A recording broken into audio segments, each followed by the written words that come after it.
year. So, man, y'all are still young, and that's awesome. Again, you guys are still in the early stages where you can pivot when you need to, and I mean, you guys are looking like a company that's been around for multiple years, because I mean, everything is super clean and crisp when it comes to your cans and your packaging and the way you guys are approaching social media. So, I mean, congratulations to you on that, because I know a lot of companies that are starting out are still kind of fumbling with certain things and still trying to figure things out. Obviously, I mean, as any company is on the go, but you guys seem to be doing really well when it comes to just the marketing aspect of it right now. oh, well, thank you. I mean, it's definitely,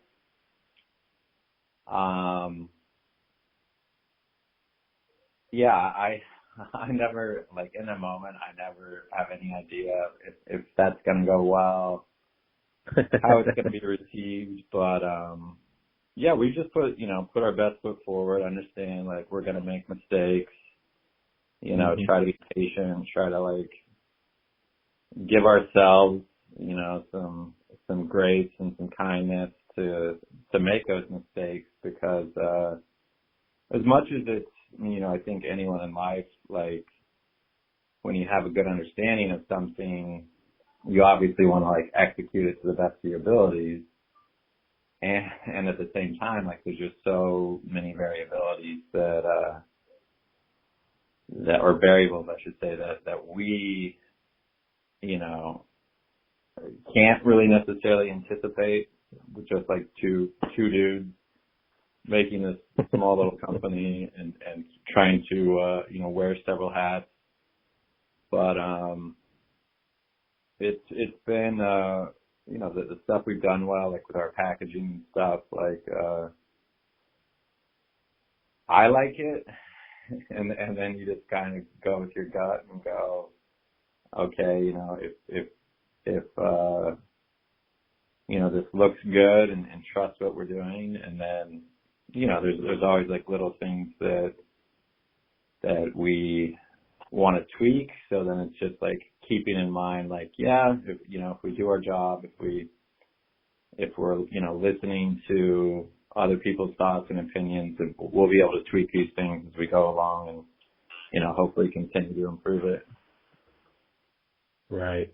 I mean, obviously you need to take in what the consumer is saying, but at the same time, you have to be confident in knowing that you guys know where you want your company to go and how you want it to grow, and what recipes you do and don't want to put out there. Because as you're putting things out there, you also, before you're doing that, you have to look where the market is, what's hot right now, who else is also doing the same thing, so that way you're not copying anybody or piggybacking off anybody else. And then obviously there's this, wild card that is social media and like a TikTok, because like, let's say 6 months ago, who was really buying Stanley mugs? Nobody was. Now almost everybody is drinking out of a Stanley mug, or just other random things like that that'll pop up that you're just like, didn't see that one coming. So now you gotta, try to go with the flow when it comes to that.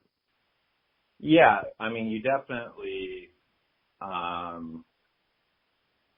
I think the way we look at it is like, we have a very strong vision, and especially like, say someone like yourself sees the company, sees, has obviously a perspective on it, and in your case, like a unique perspective, because you look at a lot of different beverages, I imagine. But,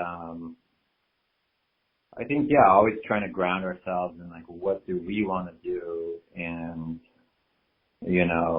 never really like, definitely not chasing what other people are doing. Mm-hmm.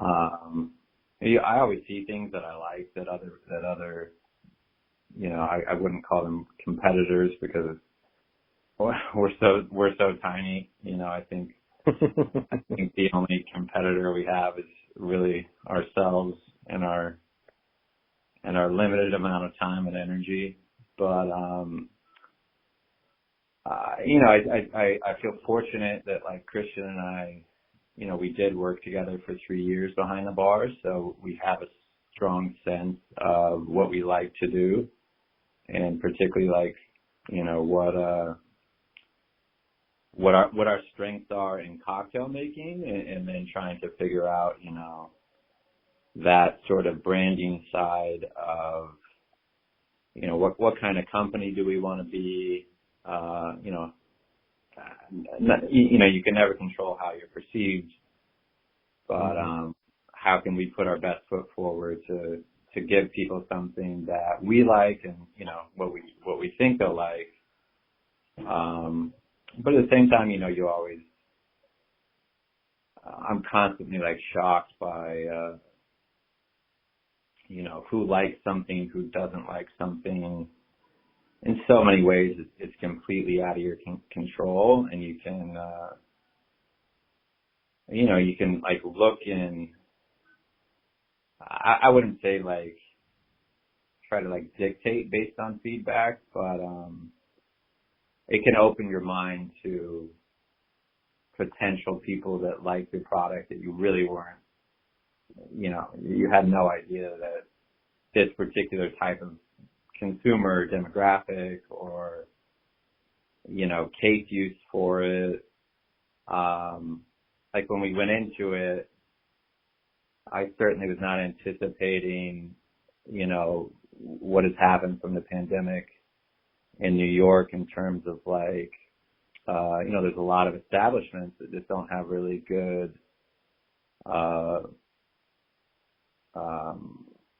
don't know what's the word, not employees, but like they don't have the talent that they're looking for. So this sort of canned cocktail thing is actually becoming a much larger potential option on the menu. So, you know, we're seeing a lot more potential accounts with people that are willing to, you know, try our product and actually, you know, offer it as a drink at their restaurant or their bar, or, which again, you know, I was just first thinking much more like just retail stores and, you know, taking it to the beach, taking it to the park. I wasn't necessarily thinking, oh, cool, we'll have like this, you know, big restaurant that's going to feature it on their menu, and, you know, you're going to have it along with their food. So stuff like that's been really fun to see.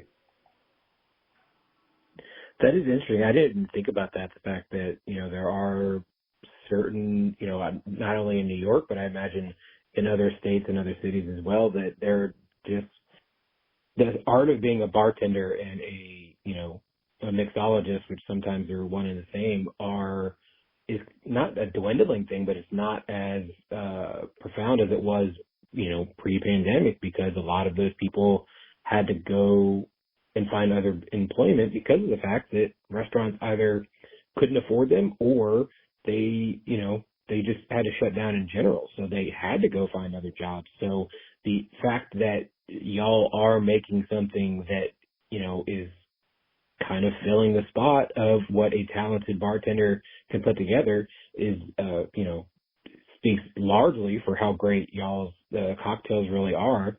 And the fact that, unfortunately, you know, a lot of bartenders are just kind of, all right, let me pour a beer, make some regular drinks, and here you go. Yeah, I mean, I think, and you know, that's something I'm certainly learning. It's like a new business owner is sort of, you know, just seeing different use cases for something you're creating. I mean, like when we were starting out on this, like I would say in earnest, like 2 years ago, and I was moving back to New York, planning on it, like, you know, we thought like we were going to be canning this, and I was like, well, okay, so what, 8 hours a day, I'll be canning this, and then Christian's canning it. Like, we just didn't even understand how that aspect of this business was going to work.